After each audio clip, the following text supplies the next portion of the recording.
یار یہ تو مولوی نے لے لیا. ہم نے کہا پہلے تم نے کہا وہ جبرے ہوئی اس لیے. محبت والے کی محبت والے سے دوستی ہے, احترام والے کی احترام والے سے دوستی ہے.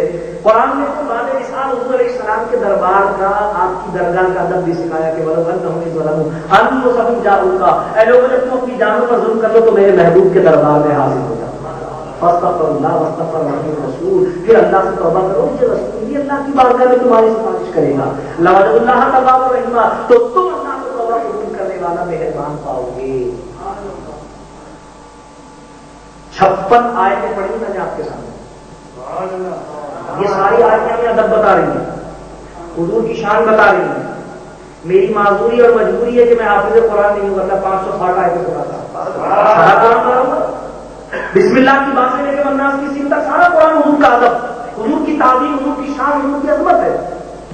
اسی لیے تو امام رسول نے فرمایا ہے کہ اللہ کی سرکار و قدم شان ہے یہ انسان نہیں, انسان وہ انسان ہے. یہ قرآن کو ایمان بتاتا ہے, نہیں ایمان یہ کہتا ہے میری جان ہے. اب جو حضور علیہ السلام کو اپنے جیسا بشر کرے وہ ہمارا دوست نہیں ہو سکتا. اب جو حضور علیہ السلام کے ادب کا انکار کرے وہ ہمارا دوست نہیں ہو سکتا. ہمیں جو دوستی کا معیار قرآن نے بتایا کہ اتنی تعظیم, اتنی شان والی ذات, اتنی ادب, اتنا احترام سکھائے جانے کے باوجود جو اللہ اس کے رسول کی گستاخی کرتا ہے, جو اللہ اس کے رسول کو اذیت پہنچاتا ہے, اللہ تعالیٰ قرآن کریم میں فرماتا ہے کہ ان الذین یؤذون اللہ ورسولہ لعنہم اللہ فی الدنیا والآخرہ. بے شک وہ جو اللہ اور اس کے رسول کو ایذا دیتا ہے, کسی کی گستاخی کرنا اس کو تکلیف پہنچانا ہے. جو اللہ کے رسول کو ایذا دیتا ہے, میں پہلے بتا چکا آپ کو کہ جس طرح حضور کی تعظیم رب کی تعظیم ہے, حضور کا ذکر اللہ کا ذکر ہے. میں نے آپ کو سامنے آیات قرآنیہ پیش کی ہیں. بالکل اسی طرح حضور کو ایذا دینا اللہ کو ایذا دینا. اور اللہ فرمایا کہ لعنہم اللہ فی الدنیا والآخرہ, دنیا اور آخرت میں اس پر لعنت ہے. اللہ تو گستاخ رسول پر لعنت کرے اور ہم دوستی کریں, کیسے ممکن ہے؟ جسے اللہ نے ذلیل کہا اور جس پر اللہ نے لعنت کی وہ ہماری دوستی کا حقدار کیسے ہو سکتا ہے؟ جو اللہ کی لعنت کا مستحق ہے وہ ہماری رشتے داری اور محبت کا حقدار کیسے ہو سکتا ہے؟ نہیں ہو سکتا. معیار محبت کیا ہے؟ معیار محبت یہی ہے کہ جو ان کا ادب کرتا ہے ہم اس کا ادب کرتے ہیں, جو ان سے محبت کرتا ہے ہم اس سے محبت کرتے ہیں, اور جو ان سے عداوت رکھتا ہے ہم اس سے عداوت رکھتے ہیں, جو ان سے بغض رکھتا ہے ہم اس سے بغض رکھتے ہیں. یہی امام اہل سنت نے ہمیں پیغام عطا فرمایا اور ہمیں بتا دیا کہ دشمن رحمت سے شدت کیجیے, ملحدوں کی کیا مرمت کیجیے. شرک ٹھہرے جس میں تعظیم رسول, اس برے مذہب سے لعنت کی, لعنت کر دی ہم نے اس شخص پر جو اللہ کا گستاخ, اللہ کے رسول کا گستاخ, نبی کے ازواج کا گستاخ, نبی کے اہل بیت کا گستاخ, نبی کے صحابہ کا گستاخ یا اولیاء کا گستاخ, کسی کا بھی گستاخ ہے وہ صاحب ایمان نہیں ہو سکتا. اس لیے کہ اللہ تبارک تعالیٰ نے اس محبت کے معیار میں ذرا بھی گنجائش نہیں رکھی. آیت مبارکہ کا اگلا حصہ سنیے کہ اللہ تعالیٰ فرما رہا ہے کہ ان الذین یحادون اللہ ورسولہ اولئک فی الضالین, بے شک وہ جو گستاخی کرتے ہیں اللہ اور اس کے رسول کی وہی سب سے زیادہ ذلیلوں میں سے ہیں. اب اللہ تبارک و تعالیٰ بتا رہا ہے کہ وہ گستاخی کرنے والے تمہارے کتنے قریب کیوں نہ ہو, ولو کانوا آباءہم او ابناءہم او اخوانہم او عشیرتہم, چاہے وہ تمہارے باپ ہوں, چاہے وہ تمہارے بیٹے ہوں, چاہے وہ تمہارے بھائی ہوں, چاہے وہ تمہارے رشتے دار ہوں. چاروں باتیں قرآن نے بیان کی, قرآن پڑھ رہا ہوں میں. اللہ فرما رہا ہے وَلَوْ كَانُوا آبَاءَهُمْ أَوْ أَبْنَاءَهُمْ أَوْ إِخْوَانَهُمْ أَوْ عَشِيرَتَهُمْ, چاہے وہ تمہارے باپ ہوں, تمہارے بیٹے ہوں, تمہارے بھائی ہوں, تمہارے رشتے دار ہوں, یعنی ان میں سے کوئی بھی ہو تمہاری دوستی کا قابل نہیں ہے, تمہاری محبت کا حقدار وہ نہیں ہے. کون؟ جو اللہ اس کے رسول کا گستاخ. اللہ فرماتا ہے لا تجد قوما یؤمنون باللہ والیوم الآخر یوادون من حاد اللہ ورسولہ, تم ہرگز نہ پاؤ گے اس شخص کو کہ جو گستاخی کرتا ہے اللہ اور اس کے رسول کی کہ دوست بنائے ایمان والا اسے, چاہے اس کا باپ ہو, اس کا بھائی ہو, اس کا بیٹا ہو, اس کا دوست ہو. یہ معیار ہمیں کس نے دیا؟ قرآن نے یہ معیار بتا دیا. ان میں سے کوئی بھی وہ, لیکن وہ اسے اپنا دوست نہیں بنا سکتا. کیوں نہیں بنا سکتا؟ اس لیے نہیں بنا سکتا کہ وہ ایمان والا ہے, اور وہ بے ایمان ہے. قد کفرتم بعد ایمانکم، اللہ نے فرما دیا تحقیق کہ تم کافر ہو چکے بعد ایمان لانے، گستاخی کی وجہ سے، بے ادبی کی وجہ سے. تو اللہ تبارک و تعالیٰ نے بتا دیا کہ تم ہو ایمان والے. اللہ تعالیٰ نے قرآن کریم میں ارشاد فرمایا والعصر ان الانسان لفی خسر، زمانے محبوب صلی اللہ علیہ وسلم کی قسم ساری انسانیت نقصان میں ہے، سب نقصان میں ہے، الا الذین آمنوا، سوائے ان کے جو ایمان لائے. قرآن نے ایمان والا کس کو کہا ہے؟ آمنوا، جو ایمان لائے. الا الذین آمنوا، سوائے ان کے جو ایمان والے. قرآن نے آمنو کہا ہے ان کو جو ایمان والے ہیں. ایمان والے کون ہیں؟ سنیے، اہل تفسیر نے فرمایا کہ آمنو میں 4 حرف ہیں، الف میم نون واو. ایمان والے آمنو، آمنو میں 4 حرف ہیں. ایمان والے کون ہیں؟ فرمایا آمنو کا پہلا حرف ہے الف، یعنی اللہ پر ایمان لانا ویسا جیسا کہ اللہ پہ ایمان لانے کا حق ہے. ایمان والے کون؟ آمنو. آمنو کا پہلا حرف کیا ہے؟ الف، یعنی اللہ کو ماننا ویسا ماننا جیسا اللہ کو ماننے کا حق ہے. جنہوں نے یہ کہا کہ ان اللہ علی کل شیء قدیر، اللہ ہر چیز پہ قادر ہے، جھوٹ بھی ایک چیز ہے، اللہ جھوٹ بولنے پر بھی قادر ہے. جنہوں نے یہ کہا کہ اللہ یستہزئ بہم، اللہ تعالیٰ ٹھٹے کرتا ہے. جنہوں نے یہ کہا اللہ خیر الماکرین، اور ترجمہ قرآن میں لکھ دیا کہ اللہ سب سے بڑا مکار ہے، انہوں نے اللہ کو ویسا مانا جیسا ماننے کا حق ہے؟ نہیں مانا. ترجمہ میں لکھا ہوا اٹھا کے دیکھ لیجیے، اشرف علی تھانوی کا ترجمہ دیکھ لیجیے، مفتی نذیر احمد کا ترجمہ دیکھ لیجیے. واللہ خیر الماکرین، اللہ سب سے بڑا مکار ہے. اللہ یستہزئ بہم، اللہ ٹھٹے بازی کرتا ہے. ان اللہ علی کل شیء قدیر، اللہ ہر چیز پر قادر ہے، جھوٹ بھی ایک چیز ہے، اللہ جھوٹ بولنے پر بھی قادر ہے. امکان کی اس کا کتاب لکھی گئی ہے. سوال یہ پیدا ہوتا ہے کہ ہم اہل سنت و جماعت اللہ کو مانتے، کیسا مانتے؟ ومن اصدق من اللہ، اللہ سے بڑھ کر سچی بات کوئی کر نہیں سکتا. تو جنہوں نے اللہ تبارک و تعالیٰ کو ایسا مانا، انہوں نے ویسا نہیں مانا جیسا اللہ کو ماننے کا حق ہے. اور انہوں نے بھی نہیں مانا کالے جھنڈے والوں نے جو کہتے ہیں 40 سپاہی میں 10 بکری کھا گئی. اس لیے کہ اللہ قرآن کریم میں فرما رہا ہے اِنَّا نَحْنُ نَزَّلْنَا الذِّكْرَ وَإِنَّا لَهُ لَحَافِظُونَ، ہم نے ہی اس ذکر کو نازل کیا، ہم ہی اس کی حفاظت کرنے والے ہیں. تو جو کہتا ہے 10 سپاہی بکری کھا گئی، اس کا مطلب وہ اللہ کی حفاظت کا انکار کرتا ہے. اور جو اللہ کی حفاظت کا انکار کرتا ہے وہ اللہ کو ویسا نہیں مانتا جیسا اللہ کو ماننے کا حق ہے. تو پتہ چلا نہ وہابیہ نے اللہ کو ویسا مانا جیسا اللہ کو ماننے کا حق ہے، نہ رافضیہ نے اللہ کو ویسا مانا جیسا کہ اللہ کو ماننے کا حق ہے. اللہ کو احکم الحاکمین مانا ہے اہل سنت و جماعت نے. آمنو کا الف، اللہ کو مانو ویسا مانو جیسا اللہ کے ماننے کا حق ہے.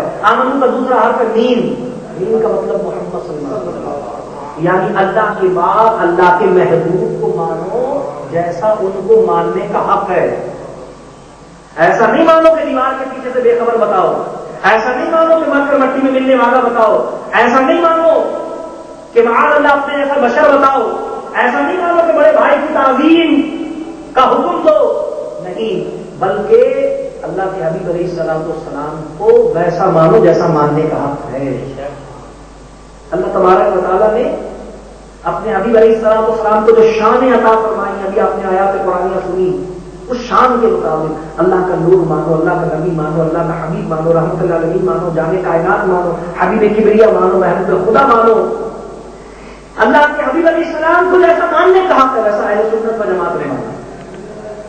ورنہ روافض نے بھی نہیں مانا، وہابیہ نے بھی نہیں مانا کہ روافض معاذ اللہ حضرت سیدنا صدیق اکبر رضی اللہ عنہ کی امامت کا انکار کرتے ہیں، جن کو حضور نے حکم دے کر مصلی پر کھڑا کیا. جو حضور علیہ السلام کا حکم نہیں مانتا وہ حضور کو نہیں مانتا جیسا ماننے کا حق ہے. تو نوافضیوں نے حضور کو ویسا مانا جیسا ماننے کا حق ہے، اس لیے کہ وہ حضور کی بیویوں کو گالی دیتے ہیں. کسی کی بیوی کو گالی دینے والا اس کا ماننے والا نہیں ہو سکتا. اس لیے کہ وہ ان کے خلفاء کو گالی دیتے ہیں، کسی کے خلفاء کو گالی دینے والا اس کا ماننے والا نہیں ہو سکتا. نہ روافض نے ویسا مانا، نہ وہابیہ نے ویسا مانا. اہل سنت و جماعت نے حضور کو مانا جیسا ماننے کا حق ہے. آمنو کا تیسرا حرف ہے نور، سارے نبیوں کو مانو ویسا مانو جیسا ماننے کا حق ہے. جنہوں نے اپنے نبی کو نہیں مانا باقی نبیوں کو کہتے ہیں، انہوں نے تو اپنے ہی نبی کو ویسا نہیں مانا جیسا ماننے کا حق ہے. آمنو کا چوتھا حرف ہے باؤ، سارے ولیوں کو مانو ویسا مانو جیسا ماننے کا حق ہے. تو پتا چلا کہ آمنو ایمان والے کون ہیں؟ ایمان والے جنہوں نے اللہ کو مانا جیسا اللہ کو ماننے کا حق ہے، جنہوں نے محمد صلی اللہ علیہ وسلم کو مانا جیسا ان کو ماننے کا حق ہے، جنہوں نے نبیوں کو مانا جیسا ان کو ماننے کا حق ہے، جنہوں نے ولیوں کو مانا جیسا ان کو ماننے کا حق ہے۔ جو ولیوں کا انکار کرتا ہے، جو حضور کی شان و عظمت کا انکار کرتا ہے، وہ تو آمنو کے دائرے سے ہی بات ہے۔ جب آمنو میں نہیں ہے تو اللہ فرما رہا ہے والعصر ان الانسان لفی خسر، پھر نقصان والوں میں کامیاب صرف اہل سنت و جماعت الا الذین آمنوا، سوائے ان کے جو ایمان والے، آمنو والے، ایمان والے، اہل سنت و جماعت کامیاب اور کامران ہیں۔ اللہ تبارک و تعالیٰ فرماتا اولئک کتب فی قلوبہم الایمان، یہی تو ہیں جن کے دلوں میں اپنے ایمان نقش کیا ہے۔ کون ہے؟ یا رسول اللہ کا نعرہ لگانے والے، کون ہے یا نبی سلام علیہ کا پڑھنے والے، کون ہے نبی کی ناموس پر جان دینے والے، کون ہے نبی کی عظمت پر قربان ہونے والے، کون ہے نبی علیہ الصلوۃ والسلام کی شان پر اپنا تن و دھن قربان کر دینے والا؟ اہل سنت و جماعت۔ اللہ کیا فرما رہا ہے؟ اللہ فرما رہا ہے کہ لا تجد قوما یؤمنون باللہ والیوم الآخر، تم نہ پاؤ گے ان لوگوں کو جو اللہ کے رسول پر ایمان رکھتے ہیں کہ دوستی کریں ان لوگوں سے جو اللہ اس کے رسول کے گستاخ ہیں۔ تو محبت اور عداوت کا معیار ہمیں قرآن نے دیا، اور پھر اللہ نے ہم سے وعدہ فرمایا کہ یہی وہ لوگ ہیں، یعنی جو ایسا کریں گے کیا کہ ادب والوں کا ادب کریں گے، گستاخوں سے نفرت کریں گے۔ جو ایسا کریں گے اللہ فرماتا اولئک کتب فی قلوبہم الایمان، یہی ہے جن کے دلوں میں اپنے ایمان کو نقش کر دیا ہے۔ اور پھر اللہ وعدہ فرماتا وَيُدْخِلُهُمْ جنات تجری من تحتها الانہار خالدین فیہا، ہم انہی کو جنت میں داخل کریں گے جس کے نیچے نہریں۔ جنت میں صرف اہل سنت جائیں گے، امام اہل سنت فرماتے ہیں تجھ سے اور جنت سے کیا مطلب، وہاں بھی دور ہو، ہم رسول اللہ کے جنت رسول۔ یہ آپ نے اپنی طرف سے نہیں کہا ہے، یہ قرآن کی اس آیت کی روشنی نے کہا ہے جس میں اللہ فرما رہا اولئک کتب فی قلوبہم الایمان، جو ایسا کریں گے یعنی نبی سے محبت کرنے والوں سے محبت کریں گے اور نبی کی گستاخی کرنے والوں سے نفرت کریں گے، اللہ فرماتا اولئک کتب فی قلوبہم الایمان، یہی وہ لوگ ہیں جن کے دلوں میں ہم نے ایمان کو نقش کیا ہے۔ اللہ فرما رہا ہے یہی وہ لوگ ہیں جن کو ہم جنت میں داخل کریں گے۔ اسی لیے امام سنت فرماتے ہیں کہ تجھ سے اور جنت سے کیا مطلب، ہم رسول اللہ کی جنت، رسول اللہ جنت بھی حضور کی ہے اور جنت میں جائیں گے بھی حضور، دوسرا کوئی نہیں جائے گا۔ امام اہل سنت قاضی بریلوی رحمۃ اللہ تعالی علیہ نے نہ صرف یہ کہ ہمیں یہ پیغام دیا، ہمیں اپنی 63 سالہ حیات ظاہری کے ایک ایک لمحے میں اس مشن پر آگاہ و باخبر کیا، آیات قرآنیہ کی صورت میں، احادیث مبارکہ کی صورت میں، نعت شریف کے تحریر کی صورت میں، 1400 تصنیفات کی صورت میں، بلکہ اس کے ساتھ ساتھ آپ نے اللہ کی بارگاہ میں دعا بھی فرمائی۔ کیا دعا فرمائی؟ امام اہل سنت دعا فرماتے ہیں کہ واسطہ پیارے کا ایسا ہو کہ جو سننی مرے، واسطہ پیارے کا ایسا ہو کہ جو سننی مرے، یوں نہ فرمائے تیرے شاہد کہ وہ فاجر گیا، عرش پر دھومے مچے کہ مومن صالح ملا، اور فرش سے ماتم اٹھے وہ طیب و طاہر گیا۔ اللہ کی بارگاہ میں آپ نے دعا بھی فرمائی کہ اللہ ایسا ہونا چاہیے کہ جب کوئی سنی مرے تو پھر ایسا نہیں ہو کہ لوگ کہیں فاسق و فاجر ملا، بلکہ یہ ہو کہ عرش پر دھوم مچے کہ مومن صالح ملا ہے، اور فرش سے ماتم اٹھے کہ طیب و طاہر گیا۔ امام اہل سنت نے ہمیں یہ فکر عطا فرمائی، یہ سوچ عطا فرمائی، یہ کرائٹیریا اور معیار عطا فرمایا دوستی اور عداوت کا۔ قرآن کی آیات طیبات کی صورت میں نے بہت تفصیل آپ کے سامنے گفتگو کی ہے، لیکن میری ساری گفتگو کو اپنے ذہن میں رکھتے ہوئے اب کل آپ سب کی ذمہ داری ہے کہ آپ سب کل قرآن کریم اٹھائیں، کنز الایمان شریف 28واں سپارہ نکالیں، سورہ مجادلہ کا آخری رکوع کھولیں اور پھر ایک مرتبہ خود بھی اس کو پڑھ لیں اور اچھی طرح اطمینان کر لیں کہ جو کچھ مولانا عبد الوہاب نے مضمون بیان کیا تھا کیا واقعتاً قرآن نے اسی طرح کہا ہے؟ یہی بات بتائی گئی ہے کہ جو اللہ اس کے رسول کا گستاخ ہے وہی سب سے زیادہ ذلیلوں میں سے، اور جو ایمان والا ہے اللہ فرماتا ہے ایسا ہو ہی نہیں سکتا کہ وہ اس سے دوستی کرے جو اللہ اس کے رسول کا گستاخ ہے، اور جو ایسا کرے گا یعنی اللہ سے اور اس کے رسول سے محبت کرنے والوں سے محبت کرے گا اور ان کی گستاخی کرنے والوں سے نفرت کرے گا، اللہ نے وعدہ کیا ہے یہی وہ ہے جس کے دل میں ایمان نقش کیا گیا ہے، انہی کو ہم جنت میں لے جائیں گے۔ اور آخر میں اللہ فرماتا اولئک حزب اللہ، یہی تو اللہ کی جماعت ہے۔ اللہ کی جماعت کون سی ہے؟ اہل سنت